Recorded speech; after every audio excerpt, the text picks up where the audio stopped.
Bom dia, essa é a segunda palestra do dia no 24º ciclo de palestras do Núcleo de Direito Setorial e Regulatório da Faculdade de Direito da Universidade de Brasília. E eu tenho o prazer de estar aqui com um representante do Banco Mundial e amigo de longa data, o Dr. Luciano Charlita de Freitas, que falará sobre dados como mercadoria, revisando o mapa da economia digital em, que é uma palestra apoiada em um Policy Research Working Paper de número 11.391, recém-publicada, né, em maio deste ano, neste mês, né, sob o título The Economics of Cloud Infrastructure. E o, o Luciano Charlita de Freitas é especialista sênior em transformação digital e IA do Banco Mundial, é PhD em economia pela Universidade de Hiroshima e Research Fellow do Núcleo de Direito Setorial e Regulatório da Faculdade de Direito da UNB e também do Centro de Políticas, Direito, Economia e Tecnologias das Comunicações da UNB. Sem mais delongas, eu passo a palavra ao Luciano Charlita, agradecendo muitíssimo a gentileza de participar desse evento. Bom, muito obrigado pela introdução, professor Márcio. Queria agradecer o senhor pelo convite e também cumprimentar todos os colegas que estão conectados. Eu preparei para vocês aqui, Márcio, uma apresentação de um estudo que ainda está muito em um plano experimental. Eu acho que à medida que a tecnologia tem avançado, tem surgido novos mercados, novos conceitos, novas formas de abordar determinados temas. E isso, para uma equipe de estudantes e profissionais que estão acompanhando aqui a transmissão, talvez possa ser uma oportunidade de tentar primeiro compreender como o debate em torno de determinadas temáticas tem evoluído, mas também, Márcio, para a formação de profissionais que em algum ponto da carreira, daqui para frente, vão ter que lidar com determinadas questões do ponto de vista técnico, mas também do ponto de vista regulatório, institucional, legal. Então, eu espero que, de algum modo, professor, nessa linha que a gente tem mantido essa parceria longa, a gente possa, de algum modo, inspirar esses novos profissionais e ajudar na formação deles, para que daqui a pouco tempo a gente possa ter pessoas qualificadas no mercado que possam compreender essa nova dinâmica e colaborar ativamente para o amadurecimento de determinados temas.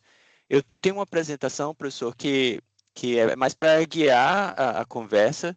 Eu queria deixar ela, na medida do possível, mais fluida possível. Então, se houver algum tipo de questionamento, eu não tenho visibilidade da tela, mas eu acho que ela o professor Márcio para fazer essa apresentação e depois uma sessão ampla de perguntas e respostas. Então, antes de compartilhar aqui assim, a temática que a gente vai dividir hoje, eu queria deixar uma pergunta, e aí é uma pergunta mais para reflexão individual, e aí eu acho que à medida que a apresentação evoluir, a gente, a gente pode voltar para essa pergunta e tentar fazer algumas conexões. Mas antes, professor Márcio, deixa eu só fazer uma consulta. Hoje eu tô fora daqui de Brasília, eu estou em um lugar e a conectividade aqui não é muito boa. Queria só ter Uhum. certeza se vocês me escutam bem. Sim, sim. Deu só um pequeno atraso em um segundo da sua fala, no meio da fala, mas nada, durante a fala inteira nós escutamos tudo muito bem. Tá? Tá. Se houver alguma interrupção, se eu puder me Eu avisar, aviso, eu. não se Tá preocupe. bom. Bom, deixa eu lançar a pergunta aqui então, e aí a gente é uma pergunta para reflexão de todos, e aí a gente vai evoluindo numa potencial resposta aqui ao longo da apresentação. Mas a minha pergunta para vocês é a seguinte: eu acho que todo mundo aqui na sala consome dados na nuvem, né? Nuvem é esse local para onde a gente envia nossos dados E a gente pode ter acesso a esses dados de qualquer lugar que a gente esteja. Desde que você tenha uma conexão à internet, basicamente você pode trabalhar, consumir conteúdos nesse lugar chamado nuvem.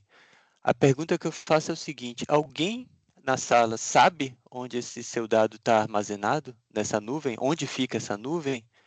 É aqui, no Brasil? É no Panamá? É na China, nos Estados Unidos? Vocês têm algum tipo de conhecimento onde seus dados estão armazenados? Essa é uma primeira provocação. A segunda é, considerando que existem muitos provedores de nuvem, professor e demais colegas, como que vocês escolhem onde o provedor de nuvem que vocês vão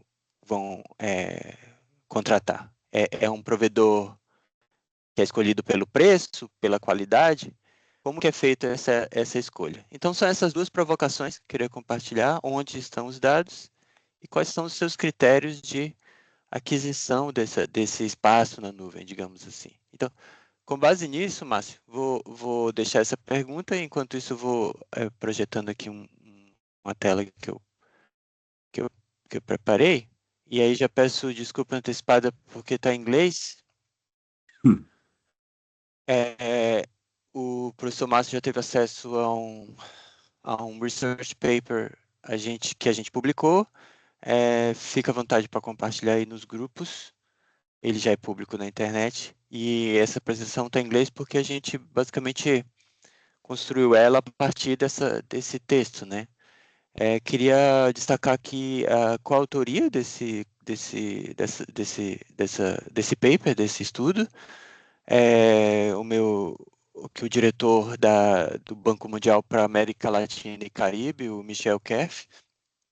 Minha colega da Anatel, aí em Brasília, aí no Brasil, a Priscila, gerente da área econômica lá na Anatel. O Julian Narles, que é meu companheiro aqui do Banco Mundial, especialista sênior em transformação digital e inteligência artificial, também baseado no Brasil. E o Luiz, e os dois Luiz. O Luiz Esteves, que é o diretor de operações da CAF, que é outro banco multilateral. E o Luiz Andrés, que é diretor aqui no Banco Mundial também. Bom, vamos tentar então consolidar algum tipo de conhecimento em torno dessas provocações iniciais. Até pouco tempo atrás, o serviço de nuvem ele era uma solução muito segmentada. Eram soluções mais voltadas ao setor industrial e de grandes empresas, uma solução customizada. Não tinha essa popularização que tem hoje. Hoje, todo mundo basicamente consome dados na nuvem, e isso é uma coisa, digamos, nesse contexto, nessa construção do que se tornou a nuvem, é alguma coisa mais recente. A nuvem, ela sempre foi um serviço muito de nicho, muito customizado. As empresas ofereciam, tinham diferenciais, as próprias empresas que ofereciam esse tipo de serviço. Então, era um produto voltado a clientes muito específicos, muito seletos, né? Ao longo do tempo, o custo de armazenagem dos dados foi diminuindo, novos competidores passaram a operar na nuvem, e de algum ponto em diante, esse serviço se tornou uma commodity. Ele se torna uma commodity quando você já não tem um serviço específico, customizado para o seu uso. Ele é um serviço comum. Então, hoje, qualquer provedor de nuvem na internet, ele oferece alguma coisa muito parecida. Uma capacidade de armazenamento por um preço, e o usuário racional, um usuário comum racional, normalmente ele vai buscar o serviço que tem menor preço. Ele não tem uma seleção pelas características técnicas do serviço. Ele faz uma seleção com base, basicamente, no preço e no espaço que ele está adquirindo. Quando esse conceito se consolida, a gente, então, passa a tratar o serviço de espaço na nuvem, de de uma commodity, né? É uma commodity que você basicamente não tem acesso a onde seu dado está armazenado. Você quer apenas ter um serviço de qualidade e baixo custo. Essa transição de um serviço customizado para um serviço comoditizado é um pouco do conceito que a gente traz nesse estudo. É um primeiro conceito que a gente tenta consolidar de algum modo. Não é nada inovador, assim, do ponto de vista das conversas mais técnicas que existem, mas eu acho que, assim, para um texto acadêmico, talvez tenha sido uma primeira forma que a gente encontrou de sistematizar essa transição de um conceito de nuvem para um conceito de comoditização de dados. E aí esse paper que o Márcio deve compartilhar com vocês explica um pouco as características técnicas econômicas de como essa transição aconteceu.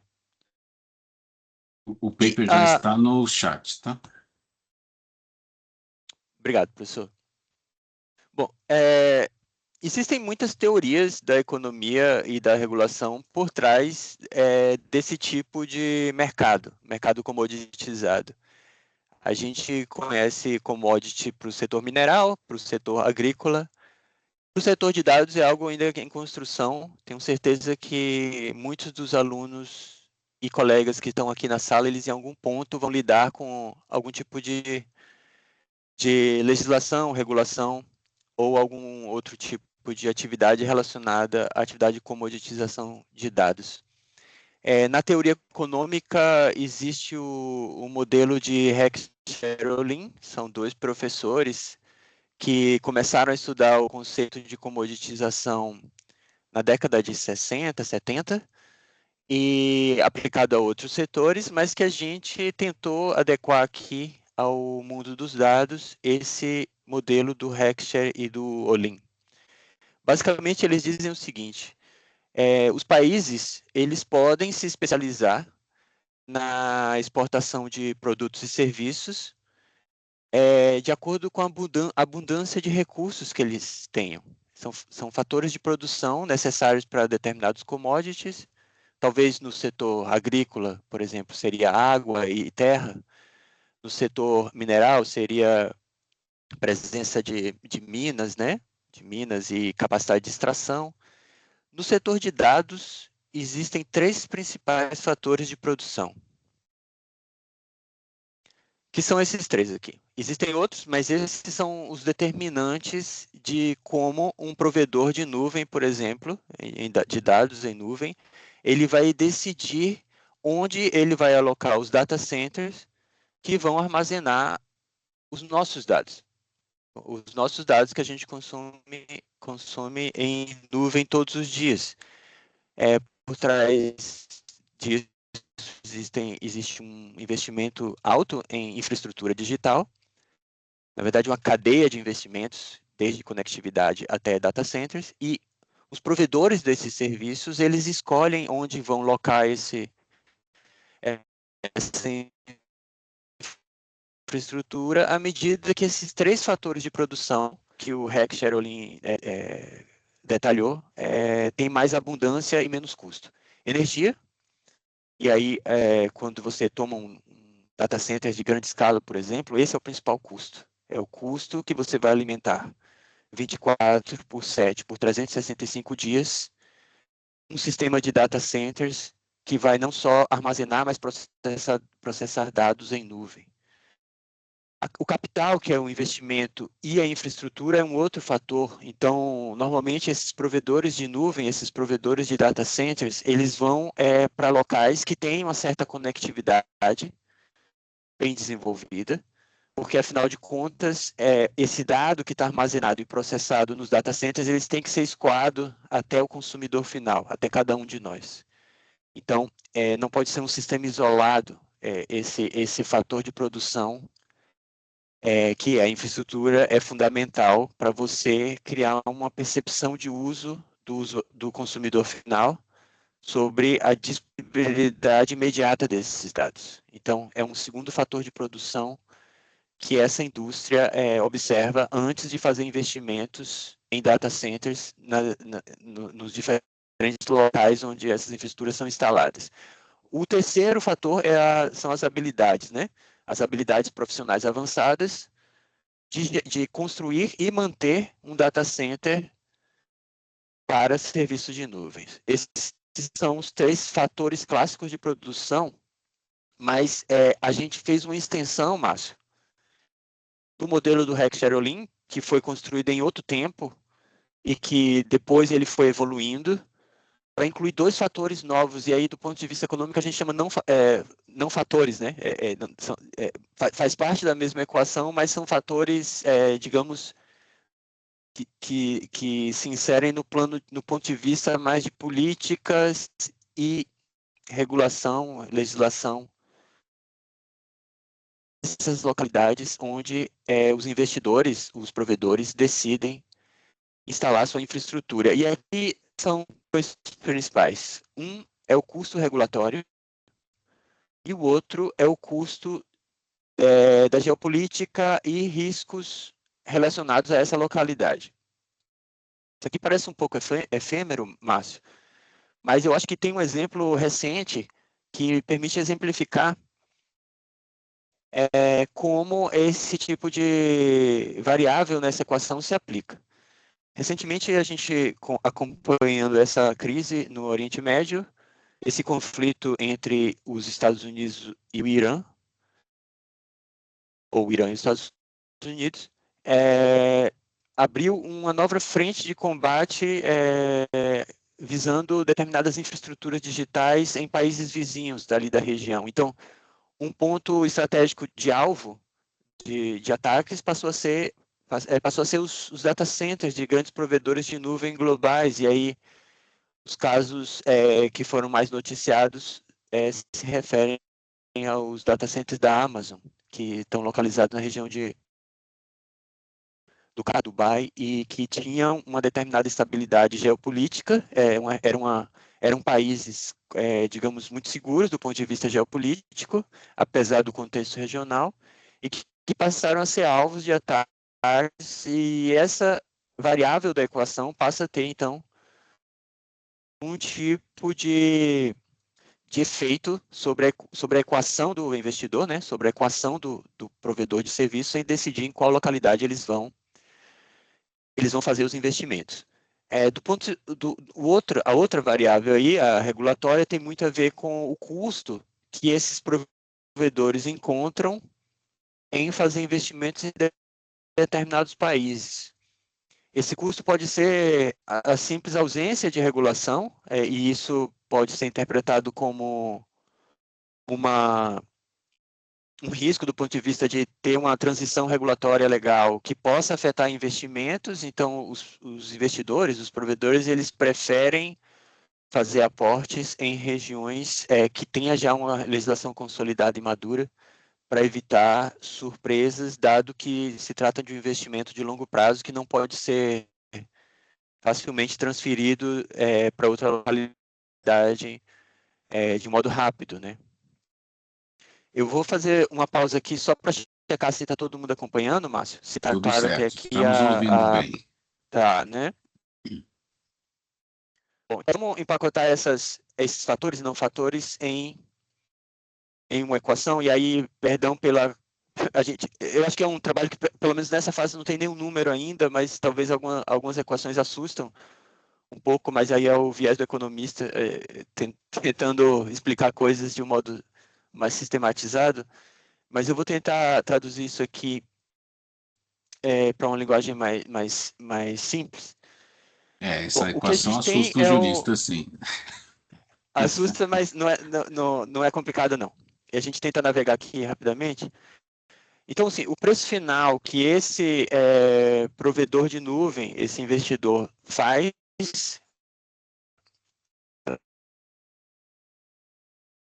decidir sobre os clássicos de produção, e aí a gente, por exemplo, seria o preço da energia, disponibilidade, o custo de locação da infraestrutura. Bom, vocês pagam, assim, os provedores pagam para usar um pedaço da fibra ótica, um pedaço do cabo submarino, então existe um custo de locação.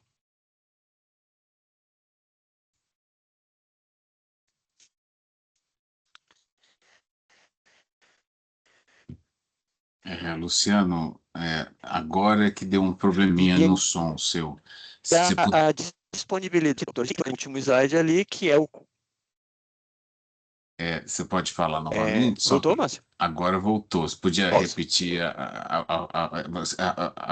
Começou a ficar complicado quando você começou a explicar os componentes, as variáveis.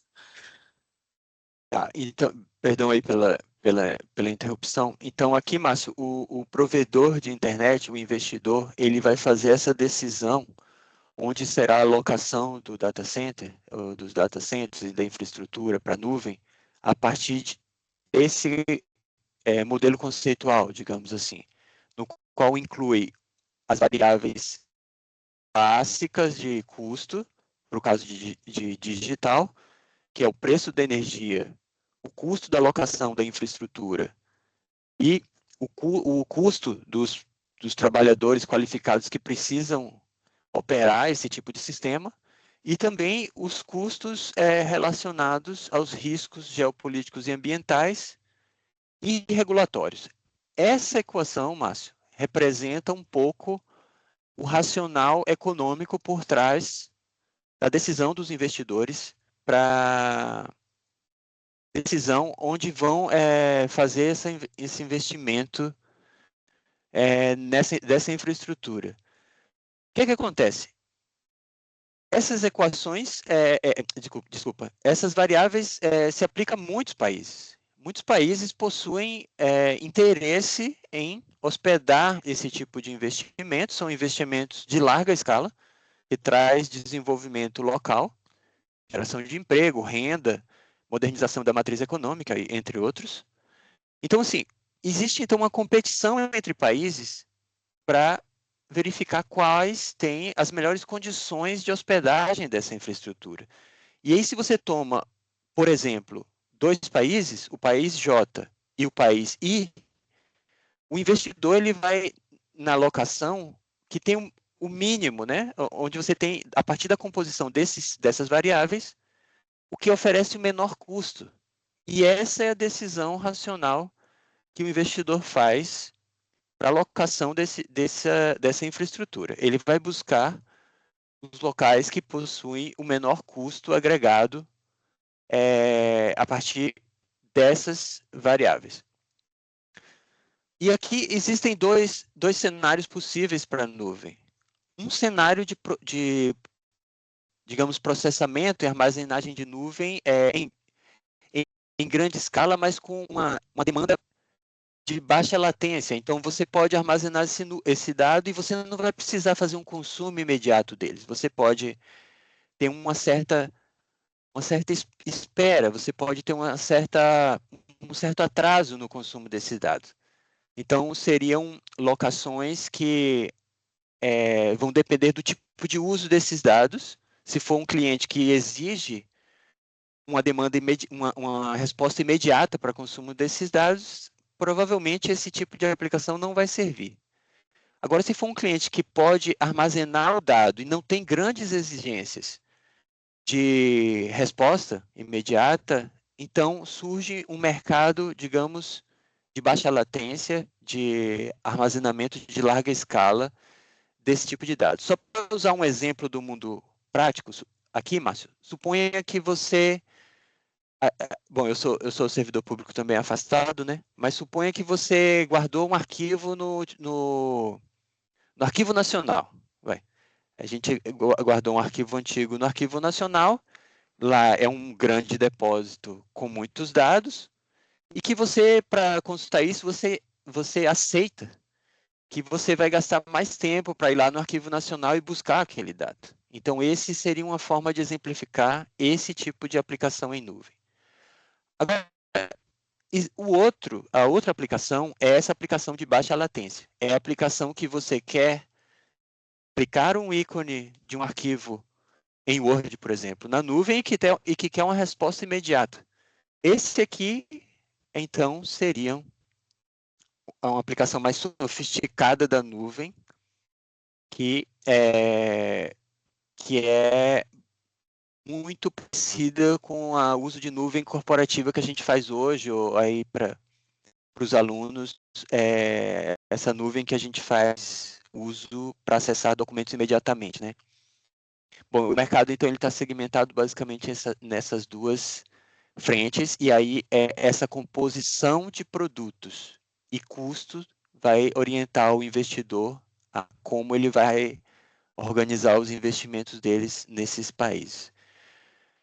Bom, aí saindo um pouco agora da parte mais dura do trabalho e indo um pouco para a parte de policy e de como os países também estão se posicionando com isso, a gente observa que, e aí, Márcio, só para ficar bem destacado, energia daqueles 3 fatores de produção é o principal, tá? O custo de energia, ele termina tendo uma sobreposição, um peso maior nessa equação. E aí, naturalmente, os países que têm certa vantagem comparativa nesse tipo de energia e com uma infraestrutura estável de fornecimento e um grid elétrico bem desenvolvido, eles têm vantagens como destino preferencial desse tipo de infraestrutura. Aí a gente sai um pouco da linha econômica do paper e vai um pouco mais para a linha da tecnogeopolítica, por uma razão muito simples. Uma parte grande dos países e das regiões que atendem aqueles critérios que a gente colocou ali atrás, eles estão no hemisfério sul. São países em desenvolvimento.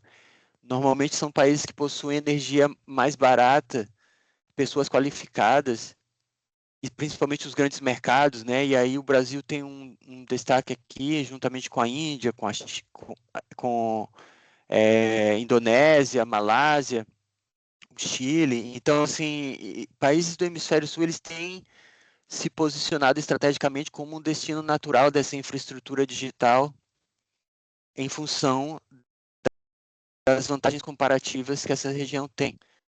Obviamente que os mercados já consolidados do norte, ele tem uma vantagem de estar muito perto dos principais consumidores. E aí eles, para competirem, Márcio e colegas, com esses países do hemisfério sul, eles têm que fazer investimentos grandes em inovações para tentar criar um diferencial competitivo não só pelos fatores básicos de produção, mas pelo diferencial de inovação que pode assegurar alguma produtividade a mais, tá? Então você começa a criar uma disputa norte-sul sobre onde será o provimento dessa infraestrutura digital para dados. Queria fazer um destaque, aqui a apresentação já está chegando no final, para a questão do custo regulatório. Eu acho que uma parte grande dos alunos aqui na sala tem, dentro das disciplinas ministradas pelo Márcio, pelos colegas da UNB, debatido questões regulatórias aplicadas ao setor de telecomunicações. Isso aqui é uma expansão dessa visão, porque agora a gente não está falando mais só de telecomunicações, mas a gente evolui, então, para um sistema regulatório mais de dados, de desenvolvimento digital, um tema que tem aparecido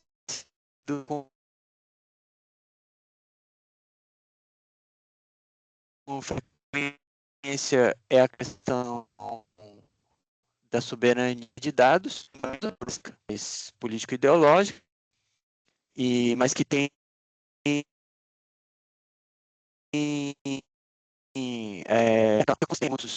quando se trata de dados críticos, de dados sigilosos. Voltando, por exemplo, da guerra entre os Estados Unidos e o Irã e Estados Unidos, a gente vê que alguns serviços de dados foram bloqueados para determinados países.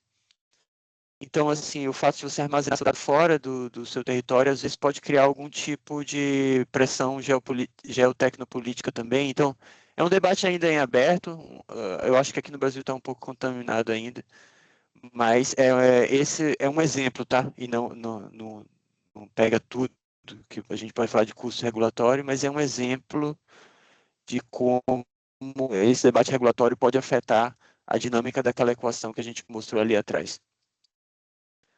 E aí, já partindo para empacotar aqui a apresentação, Bom, os provedores, né, os investidores de nuvem, eles observam esses grandes fatores de produção para tomar decisão onde vão fazer o investimento na nuvem, a energia, a presença de infraestrutura digital, no caso aqui, conectividade, fibra, cabos submarinos.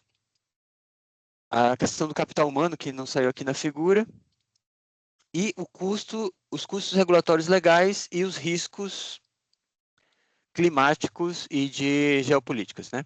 Essas são basicamente a forma como o investidor aloca seu recurso.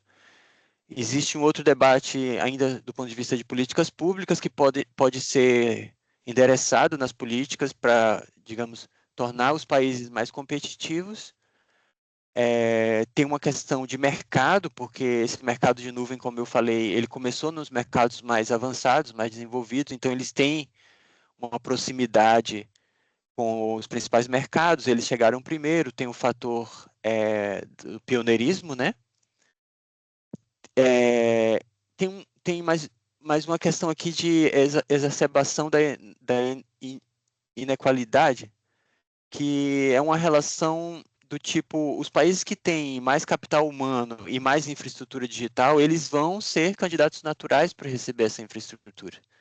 Então, à medida que isso avance, que isso aconteça, esse desequilíbrio dos países tende a se exacerbar, né? Obviamente que o formulador de políticas públicas dos países, eles podem agir para tentar equilibrar um pouco esse campo, e aqui a gente já não está mais falando de um contexto nacional por si só, por exemplo, dentro do Brasil, Sergipe versus Rio Grande do Sul, por exemplo, mas a gente está falando de um ponto de vista mais de país mesmo, como os países podem revisar suas legislações e regulações para ficarem mais competitivos. Bom, de novo, a gente vê que isso é um mercado grande para os países em desenvolvimento. O Brasil, por exemplo, tem se posicionado nesse mercado. Vocês devem ter acompanhado os debates recentes sobre o Redata. É uma tentativa explícita do Brasil de se posicionar como um hub global de destinação de investimentos para uso de dados, uso de serviços e produtos de dados. Esse debate está pendente ainda, teve um impulso e depois ele entrou um pouco numa fase de mas está um pouco adormecido, até pela agenda política do país. Enquanto isso, a Índia tem avançado muito e isso aqui vai gerar uma competição entre vários países para serem esse provedor de nuvem global. Obviamente, é um mercado muito grande, existe espaço para muitos players, mas à medida que os países forem se posicionando como um locus seguro de investimento, isso pode abrir um caminho grande para novos mercados, novos modelos de negócios e investimentos nos países em desenvolvimento. Professor, eu queria encerrar só agradecendo o senhor novamente pelo convite, a toda a equipe do senhor e aos presentes aí na sala, e aí eu deixo aberto aqui para a gente conversar mais sobre o tema. Espero que tenha sido claro. Obrigado, Márcio. Eu que agradeço, Luciano Charlita, um tema importantíssimo, atualíssimo. Sobre a sua pergunta, nenhuma das duas eu sei dizer, né? Não tenho a menor ideia de onde estão os meus dados, nem onde está sendo processado.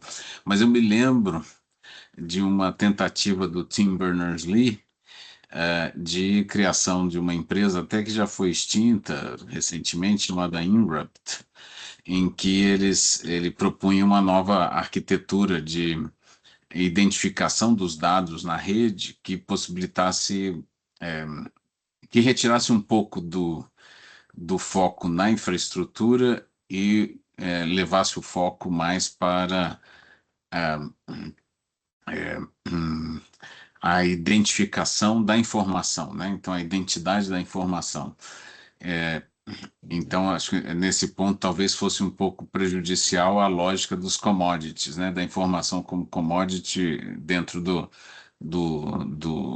dessas redes, mas é um tema que não caminhou para frente e que dificilmente será retomado, né? A nossa política internacional tem sido muito mais de informações pessoais, tem sido muito mais no sentido de comoditizá-las, né? Eu acho que esse é um ponto importante da sua fala.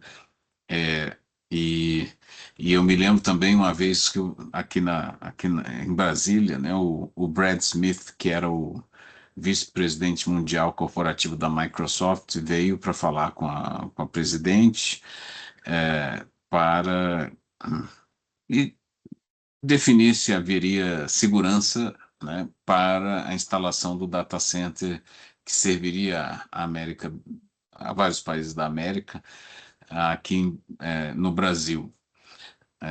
E foi uma dessas palestras do núcleo de setorial regulatório, infelizmente não gravada, né? Porque depois disso, graças a ele ter participado da palestra, ele virou presidente mundial da Microsoft. Uhum. Eu gosto de dar essa Deu imagem da sorte. importância do núcleo, né? Então, mas o fato é que é, não se, o Brasil perdeu várias oportunidades em termos de Uhum. receptividade, tendo em vista essa facilidade que o Brasil tem em termos de energia limpa, né, e vários outros fatores, né? Eu até fiquei curioso na sua imagem sobre Chile, Brasil, Noruega, alguns países, e o próprio no Oriente Médio era Dubai, né, se não me engano, em que se evidenciavam os países mais atrativos, mais atraentes, e a descrição do Chile tinha a parte de estabilidade política, né? No Brasil, não. No Brasil, foi proposital ou realmente é uma visão presente, né, nessas análises internacionais? Então, essa construção do novo mapa é, tem sido debatido em várias frentes, Márcio. Esses países que estão ali na figura, eles já têm uma certa consolidação do ponto de vista internacional de que são potenciais de investimento, tá? Mesmo o Brasil, na condição atual, ele tem sido um loco seguro de investimento em infraestrutura digital. Eu não sei se o senhor tem acompanhado os últimos números, mas o mercado de data centers no Brasil cresce 20% ao ano. É um mercado que em 2030 vai chegar a 300 bilhões de dólares. Não existe muita dúvida de que o Brasil tenha por exemplo, o Brasil, né, uma certa vantagem, e aí muito em função da questão energética. Hoje, o debate da energia tem sido mais assim, não pela qualidade disponibilidade da energia, mas pelo fato de que o grid de distribuição, e aí eu não sei se o senhor está acompanhando isso, o grid de distribuição do setor elétrico, ele foi construído, ele foi planejado para um período antes da Revolução Digital que a Uhum. gente está vivendo. Ele foi feito em outro tempo, são concessões de décadas, então no meio da vida útil dessas concessões, você criar um estresse de demanda em cima da rede elétrica, você impõe condições excepcionais que não foram previstas na maioria dos contratos de concessão, sabe, Márcio? Então, toda essa questão Uhum. de choque contratual até, eu imagino que o senhor, como militante aí do setor, deve receber algum tipo de consulta, porque isso vai gerar uma onda de revisões contratuais sobre essa questão, e também tem uma questão de expansão do grid. Isso segue um planejamento de uma operação nacional. Hoje, o Brasil, para a expansão do grid elétrico, para conectar um data center, tem se falado em coisa de 10 anos para você ampliar essa infraestrutura. Então, apesar dessa dificuldade, o Brasil tem determinada, digamos, vantagem comparativa como um destino Uhum. de infraestrutura digital, Márcio. E aí, esse é um ponto. Mas quando você pega os outros fatores daquela equação feia que a gente mostrou ali, e isso é uma equação que tem pesos em cada uma daquelas variáveis, assim, o Brasil, por exemplo, tem uma grande capacidade intelectual de capital humano para operar sistemas complexos, grandes profissionais, um histórico de formação de engenheiros e pessoas relacionadas a data center. Então, e além disso, o Brasil já é o segundo maior, primeiro maior, são determinados déficits, inclusive esse que o senhor mencionou do ponto de vista legal regulatório, tendo um peso, digamos, um certo desempenho muito extraordinário para outros daqueles fatores. Então, é uma equação com pesos que provavelmente o investidor ele considera na decisão de locação do recurso. E aí, obviamente, o Chile ele tem uma situação muito parecida. A região alguns países, digamos, que eram, né, hoje estáveis do hemisfério ali do Oriente Médio, energia basicamente jorrando no quintal, Uhum. ou então uma certa estabilidade geopolítica, o fato de estar no meio entre a Europa e, digamos, entre o hemisfério sul, hemisfério leste e o hemisfério oeste, tem uma questão ali de posição também. Esses países desfrutaram de muitos investimentos e é isso. Eu acho que mais ou menos como isso tem sido entendido aí pelos investidores. E obviamente a gente está falando não entendo mal, mas os suspeitos usuais, né, que são grandes amigos, aí Uhum. a Amazon, a Meta, todas as Big Techs, Google, que tem a Microsoft, que fazem investimentos em larga escala desse tipo. E aí a gente sempre menciona os colegas ocidentais, mas os chineses, os coreanos também usam um racional muito parecido. Perfeito, obrigado, Luciano. Tem duas pessoas querendo perguntar. Eu vou passar primeiro a palavra ao Ramon, por favor. Bom dia, professor. Tá me ouvindo? Sim. É, Foi falado aí pelo senhor sobre os investidores, né, na hospedagem de dados, que eles preferem locais com legislação regulatória madura, estável, né? Muitos países eles teriam interesse em hospedar esses dados e o investidor vai ao local com menor custo agregado, né, a partir das variáveis da decisão racional.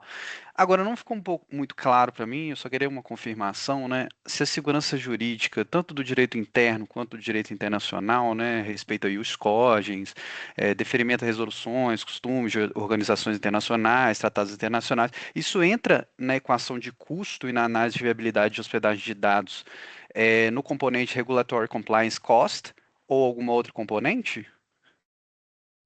Sim, esse custo, Ramon, é exatamente aquela variável do compliance regulatório. Todo tipo de composição regulatória legal sobre aspectos digitais, eles impõem um custo econômico aos provedores. Não existe inocência em nada do que tem numa lei, por exemplo, desde das coisas mais genéricas às mais específicas. Então, por exemplo, se você impõe, e aí eu não estou dizendo que eu sou contra nem a favor, tá? Mas se você impõe um custo para um determinado provedor deixar uma cópia dos dados no território do país, ou se você, por meio da regulamentação, diz que ele tem que fazer compra de equipamentos nacionais, ou toda sorte de determinações que uma determinada regulação impõe, ele pode ser transposto de uma perspectiva regulatória legal para uma perspectiva econômica. Tudo isso vai ser uma fração de $1, por exemplo, que você vai somar e que isso vai compor aquela variável ali. Então, o custo regulatório, ele não é ele sempre varia entre o bem-estar de uma sociedade, que é a forma como os governantes, os formadores de política pública entendem que estão protegendo a sociedade, os investimentos, as pessoas, o interesse privado e público, e como isso se converte em um número, que é uma variável econômica. Então, a resposta para a sua pergunta é que sim, esses custos estão ali naquela variável de compliance regulatório, e o que a gente observa é que tem países que são mais tentam fazer algum tipo de composição regulatória legal que impõe menos custos, digamos assim, ao provedor, tá? É uma equação que o formulador de políticas públicas um acadêmico ou um empresário, eles fazem essa conta. Então, muitas vezes a gente entra no debate muito olhando um lado só dessa moeda, né, um lado só dessa perspectiva, mas a gente não pode ser inocente para achar que tudo pode ser precificado e quantificado numa decisão que está envolvendo bilhões de dólares aqui e que, no final das contas, vão orientar o investimento nesse tipo de infraestrutura. Ok, obrigado. O Rafael Aleixo, por favor. Oi, bom dia. Estão conseguindo me ouvir bem? Sim. Obrigado. Na verdade, eu vou até me desculpar, porque eu acho que o senhor já, inclusive, abordou esses temas na sua apresentação, é só que eu entendo que é um tema muito vasto e complexo, e eu queria checar se eu entendi algumas coisas corretamente. Pelo que eu entendi, essa questão da armazenagem de dados nos data centers, ela é feita com base nesses múltiplos critérios que o senhor colocou, e ela é exportada via commodities. É isso, né? Como uma commodity. Talvez um pouco mais do conceitual, existe o dado que a gente chama de DPU aqui para o paper, que é a unidade de produção do dado. O dado é diferente digamos, um pacote. A gente não está falando do conteúdo desse dado, que é a informação em si. Digamos, as suas fotos das suas férias. Não é isso. É onde esse dado está sendo armazenado. Para armazenar esse dado, tem um investimento. Então, existe uma facility, uma construção onde os dados são armazenados ali e deixados à disposição para quando você precisar desse dado, você ir lá, buscar e abrir na sua tela do seu computador. O que eu estou falando aqui é dessa DPU, é só o dado em si, onde esse é o conceito de commodity. Por quê? Porque não importa se ele está no Panamá ou no Uruguai, esse dado está em algum lugar e está à disposição para o seu uso. Ele é uma commodity por quê? Porque a única diferenciação que ele tem digamos, é o preço. Se você paga por um mesmo espaço nesse data center, paga menos, você naturalmente tende a buscar um serviço mais barato para consumir seu dado. Então, o conceito de commodity é desse dado, é dessa DPU.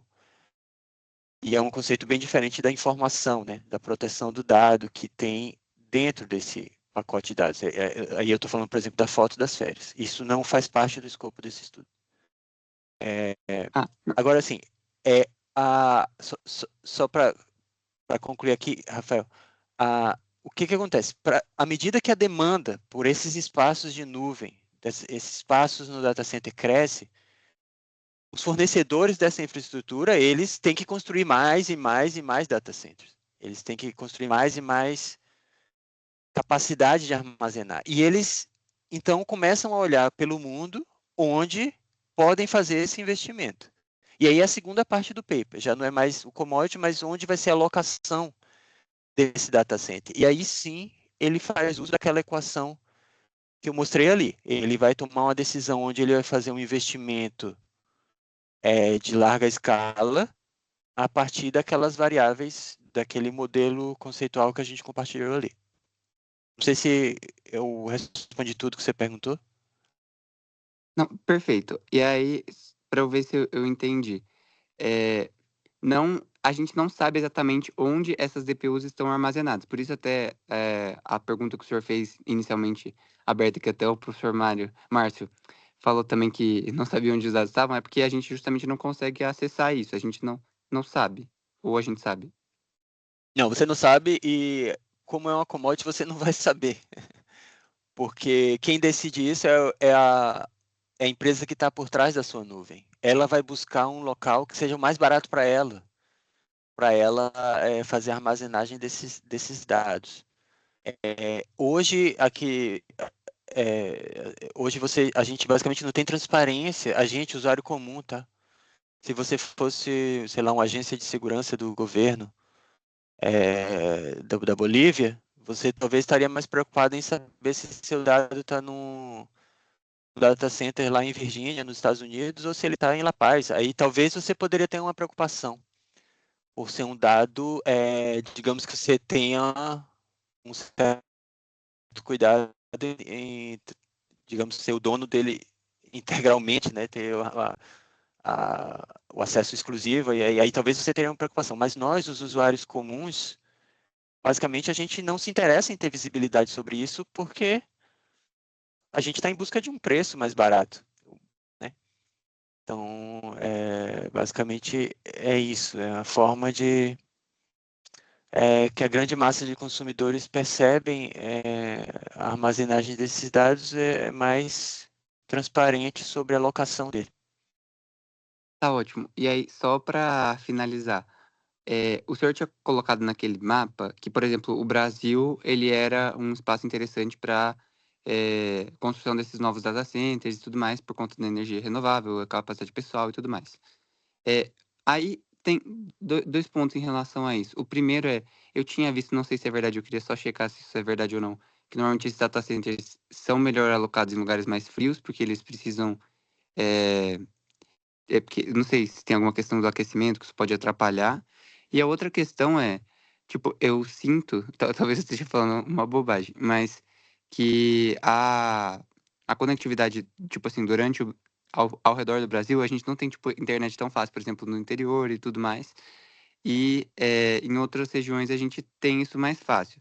Mas se o Brasil ele tem a capacidade de armazenar esses vários data centers, tipo, tem alguma relação com isso? Tipo, a gente poderia ter a internet, esses dados mais fáceis, se a gente tem os data centers mais próximos a nós? Tem alguma relação em relação a isso? Eu não sei se ficou claro, mas é isso. Muito obrigado. E eu achei a Ó, palestra muito elucidativa.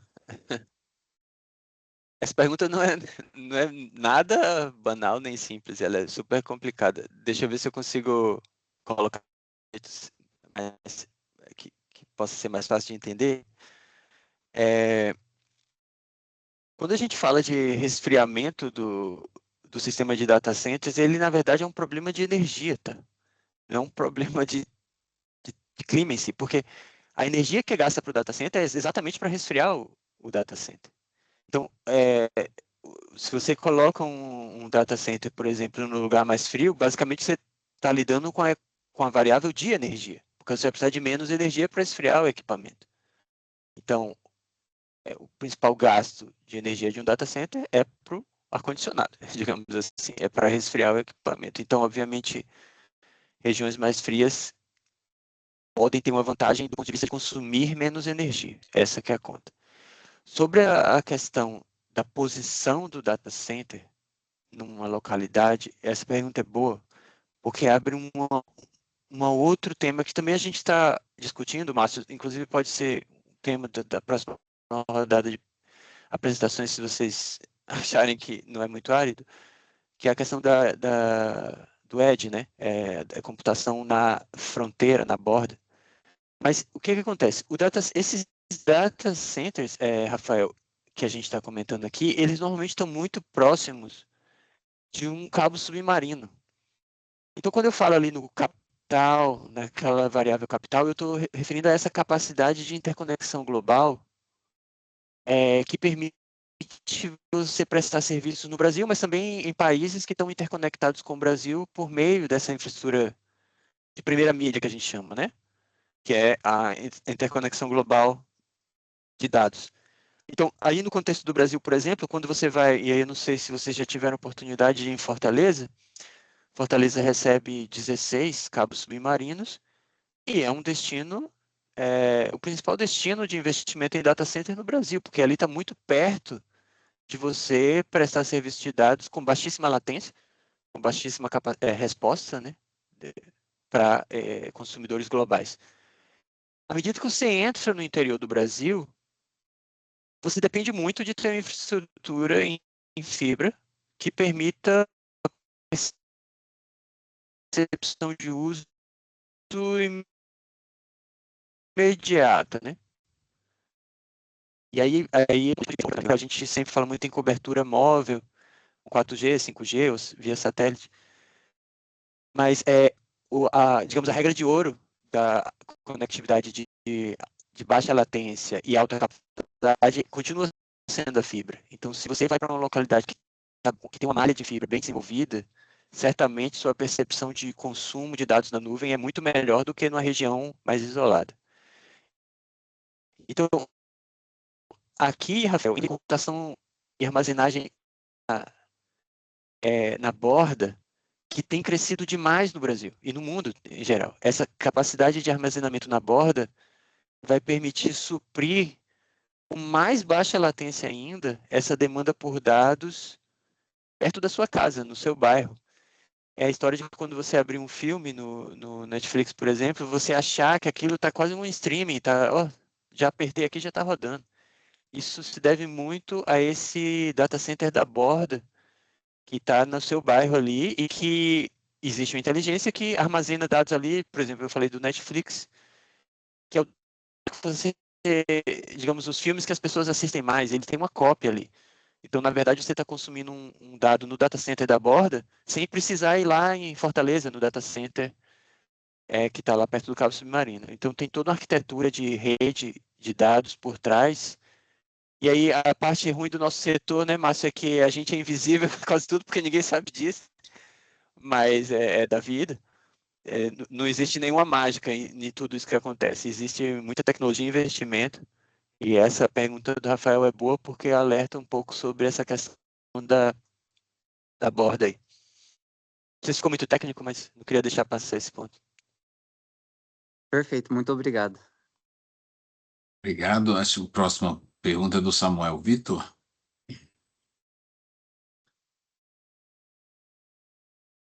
Oi, gente, bom dia, vocês estão me ouvindo?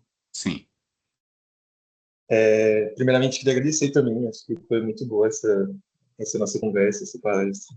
E eu estava pensando um pouco nesse questionamento que você fez no início, com relação ao armazenamento, e eu me lembrei também da palestra que eu vi do Davidson Faustino, né? E aí ele trabalha muito com soberania digital, né? E aí fiquei pensando e aí eu queria perguntar nesse sentido, né? Se você entende também que esse não saber onde está armazenado nossos dados, né? Esse não saber, enfim, para onde vai as nossas informações, faz parte também de uma lógica, né?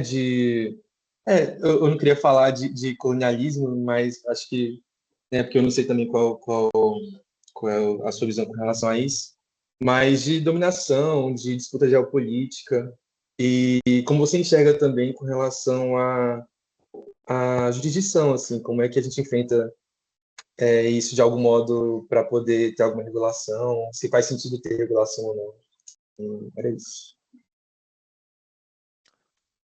Essa pergunta, eu só queria confirmar quem fez a pergunta, Márcio. Se você puder me ajudar, que a tela aqui está Sou pequena. Samuel Vitor. Samuel Vitor. Essa pergunta, Samuel, faz parte desse debate que a gente tem enfrentado no mundo, né? Tipo, eu tô aqui eu vivo no Brasil hoje, mas o Banco Mundial tem presença em 184 países. Isso não é coisa do Brasil, isso é um debate global. E aí eu tento evitar muito esses termos mais de tipo, colonialismo tecnológico, porque isso tem uma carga de um certo viés, e aí eu não tô te criticando, Samuel, porque esse os termos vão, digamos, pegando, né? Mas o que acontece é o seguinte, e aí a gente pode pensar disso de duas formas. A primeira é que hoje não existe, no mercado privado, digamos assim, serviços que eu falei, como commodity de dados, de uma empresa brasileira. Existem soluções em pequena escala, e isso qual seria então a nossa alternativa? A gente volta para o disco rígido? A gente vai lá no Mercado Livre e compra um HD e guarda nossas coisas? Pode ser esse também. Acho que não é isso que você vai querer, cara. Então, assim, a questão das Big Techs e toda essa discussão, eles estão, de algum modo, entre prover um serviço que aumenta a nossa capacidade de trabalho, nossa eficiência, ou ou a gente espera para que em algum momento o Brasil tenha alguma solução tecnológica que supra essa demanda, né? Aí a gente tem que sempre fazer essa qualificação do que a gente quer agora, do que a gente quer para frente, dos erros que a gente cometeu atrás de não poder ter desenvolvido uma solução que pudesse competir com esses fornecedores. Quando a gente vai para governo, existe um debate até um pouco mais profundo, porque hoje o Brasil tem empresas como o Serpro, o Dataprev, que já são provedores de nuvem para governo. O Serpro não vai te vender, Samuel, para você guardar suas fotos das férias no data center deles, tá? Mas lá pro MGI, para o Ministério da Fazenda, sei lá, para Receita Federal, eles vendem. E aí tem o Serpro é um provedor de dados dentro dessa lógica de soberania de dados que a gente pode pensar, ainda que o Serpro e o Dataprev e outros, por exemplo, eles, na verdade, eles são clientes da AWS, de outras empresas de globais de dados. Quando você entra no servidor do Serpro, não sei se você teve essa experiência, quando você entra no servidor do Serpro, basicamente uma parte grande dos equipamentos ali são colocations, né, dessas Big Techs. Então, basicamente, é uma rede muito, muito conectada. Eu viajei um pouco nessa discussão, porque eu acho que a gente tem que ter bastante cuidado como futuros reguladores, formadores de política pública, em classificar esse contexto pensando só em uma frente, Márcio. Eu acho que é bom a gente sempre ver aí uma ideia de custo-benefício. Eu acho que o debate vale a pena, mas é um pouco complexo a gente se posicionar sem ter uma visão clara dos erros que a gente cometeu no passado e como a gente pode corrigir isso para o futuro.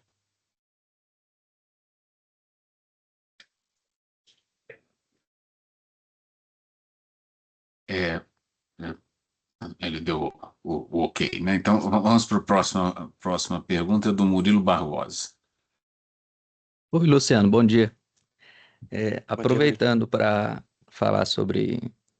que falou sobre governo, né, solução em pequena escala, e até entra na pergunta anterior ainda também sobre segurança, proximidade, uma dúvida que eu tenho, eu sei, por exemplo, que a Caixa e o BB, elas contratam um data center que fica praticamente dentro do plano piloto, né, um data center ali ao lado da residência da Granja do Torto, e eu sei que é uma empresa terceirizada, né? E aí é uma dúvida que eu tenho, assim, o quanto a gente tem normatizado, assim, de limitações para a administração pública. Então, por exemplo, em relação à proximidade, né? A questão se um órgão público, por exemplo, poderia contratar serviços em nuvem, talvez fora do Brasil, enfim, se há algum parâmetro para isso. Eu pergunto por quê? Porque, comentando aí sobre o SERPRO, né? A gente sempre pensa o governo, assim, o Estado, assim, como muito uno, né? O governo, mas dentro da própria administração eu vejo, assim, demandas grandes. Por exemplo, eu estive envolvido numa tentativa de trazer uma solução que já tinha do governo, do Poder Executivo Federal, de trazer uma solução que seria excelente, excelente, por exemplo, o órgão que eu atuo, e essa solução, ela era oferecida como um software como serviço, né? SaaS, software como serviço, era mantido em uma nuvem.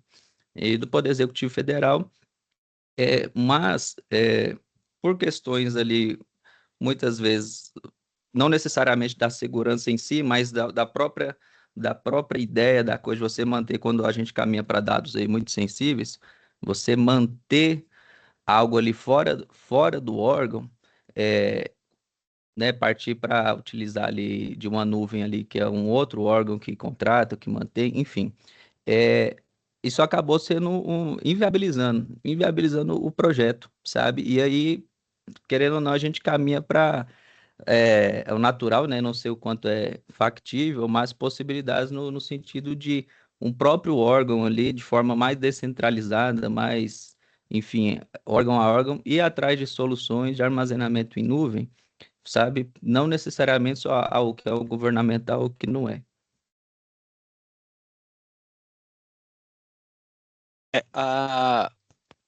Aqui, Murilo, a forma como o governo faz contratações, de certo modo,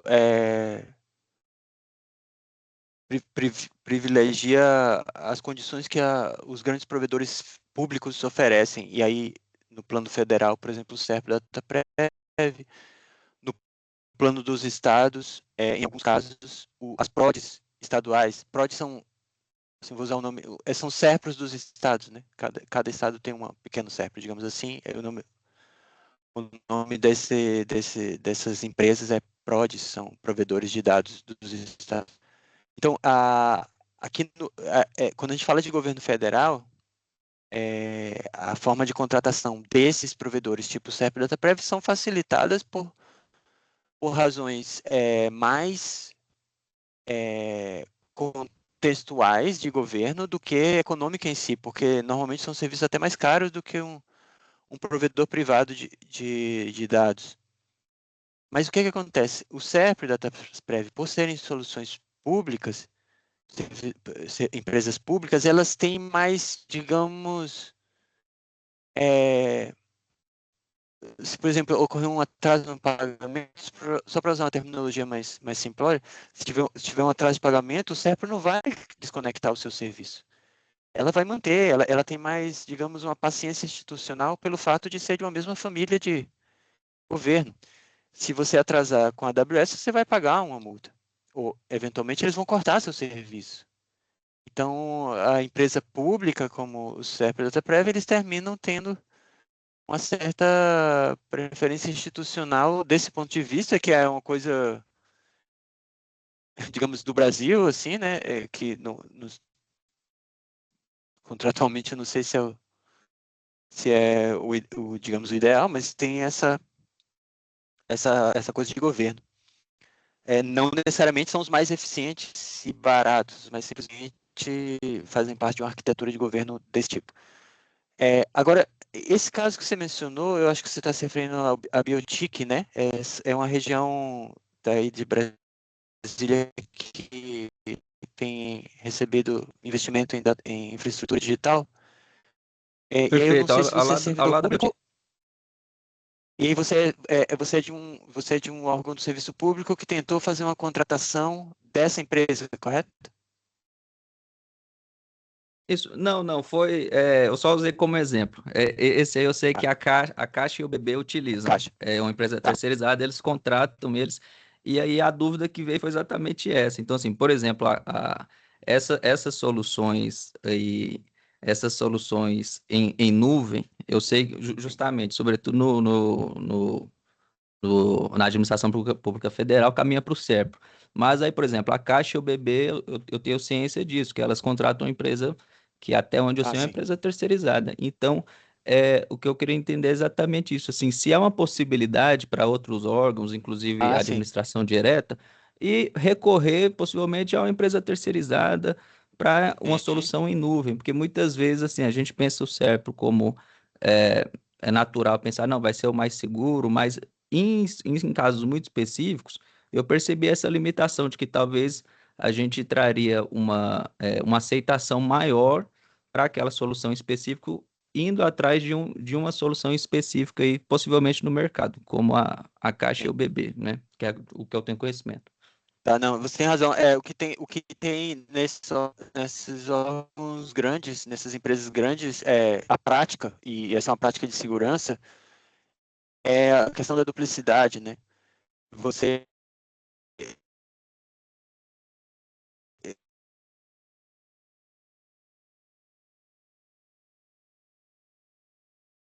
Creio que Luciano, falhou. acho que agora falhou.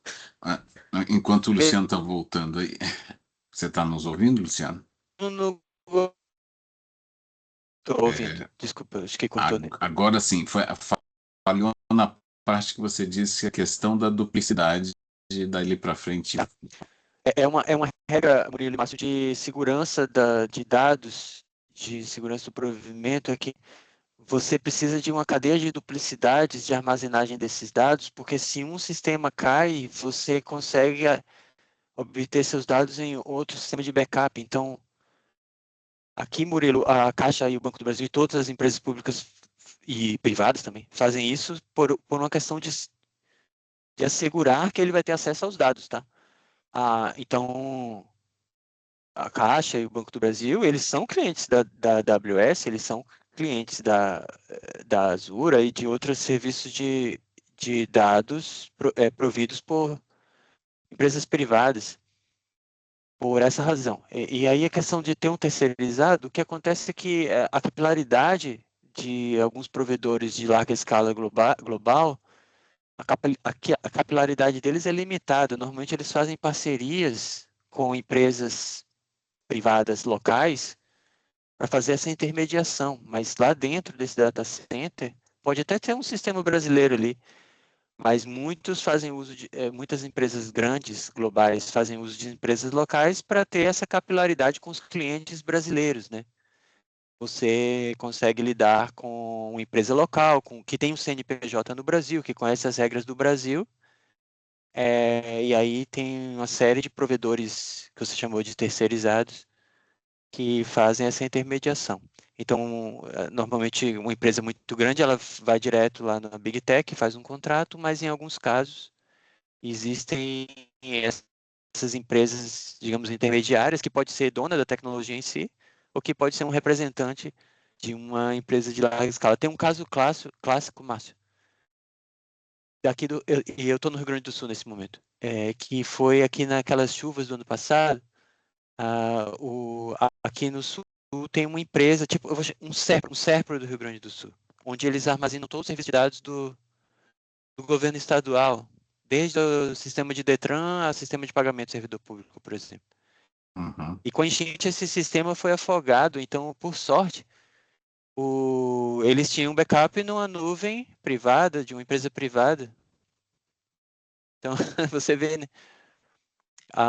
Eles são clientes desse sistema também. E é assim que o sistema fica de pé, porque acidentes de queda de data center acontece o tempo inteiro, então você tem que ter uma rede sobreposta aí de backup. Perfeito. Essa questão, Samuel, é uma questão que aflige todo o servidor público em Brasília, né, e ao redor do país, né, porque o problema não é se há uma proibição, né, por exemplo, o Sistema Único de Saúde, ele mantém os dados e os sistemas funcionais, né, do Sistema Único de Saúde são os mais sensíveis possíveis, né, na AWS. Então, mas ele é administrado por uma tecnocracia, uma burocracia técnica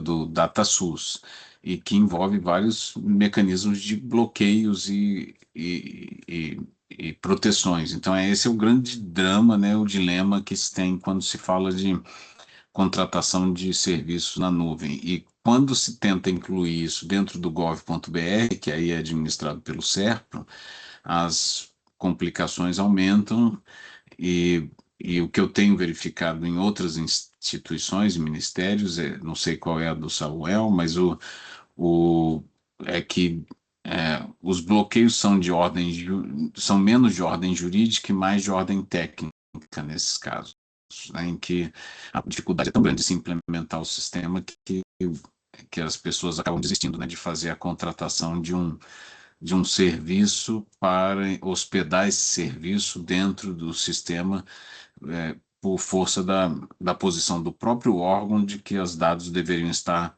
exclusivamente dentro dele, quando juridicamente a questão é contratual, ou seja, se há um acordo, né, e uma responsabilização de sigilo, isso poderia ser extravasado, né, para o ambiente privado sem qualquer problema, né?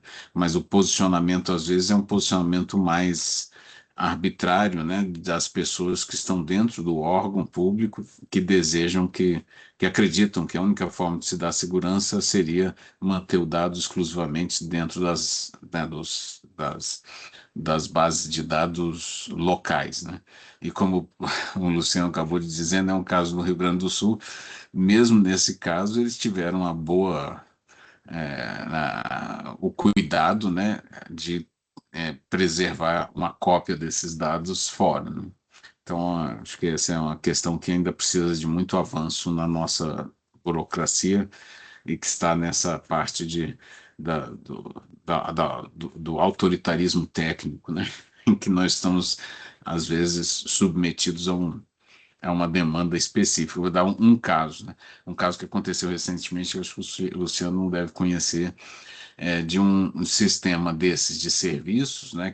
Que era para ser instalado dentro do Ministério da Saúde e que, por um erro, um descuido deles, é, deu-se o acesso ao gov.br e esse sistema foi instalado e começou a funcionar e ficou funcionando perfeitamente por uma semana, até que alguém descobriu que o processo administrativo não tinha sido seguido adequadamente e não tinha colhido os requisitos de funcionamento técnicos do DataSUS. E daí eu comentei na época, olha, mas já que está funcionando, vamos superar então essas demandas, né, em nome do princípio de eficiência, etc., e vamos declarar que esse sistema está funcional. Aí, daí, não, nós resolvemos isso em uma semana. Fazem 2 anos que esse sistema está fora do ar, ainda dentro de um processo de verificação, e é um sistema que a área do Ministério deseja implementar. Então, é uma questão de burocracia técnica mesmo, que impõe tantos requisitos que a instalação do sistema fica dificultada, né? Não sei se foi esse o caso aí do Samuel, mas tem vários outros casos possíveis, né, de bloqueios por burocracia, né? Eu queria agradecer muito, né, ao doutor Juliano, desculpe, ao doutor Luciano Charlita de Freitas, é um grande prazer tê-lo aqui, Luciano. Nós temos uma longa data um contato de longa data e um apreço que eu tenho pela sua qualidade e seriedade como pesquisador e profissional, né, muito grande. Então, é um privilégio para nós tê-lo aqui, é, sobre um tema que é recente, importante e que é o grande tema da sociedade da informação em termos de commodities, né? Onde que estará a fábrica, né, da nova sociedade, né? E considerando que as linhas de trem são as fibras ópticas e toda a rede de telecomunicações. Então, acho que o Brasil precisa acordar, né, para essa nova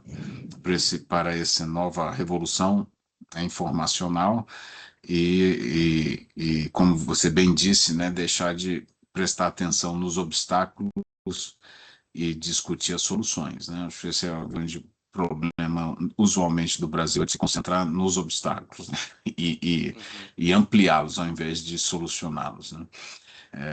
Então, eu queria agradecer muito a sua presença e as últimas palavras, evidentemente, são suas. Eu que agradeço ao senhor, professor. O respeito é mútuo e a parceria é longa, e sempre bom compartilhar um pouco do que a gente tem feito aqui com vocês.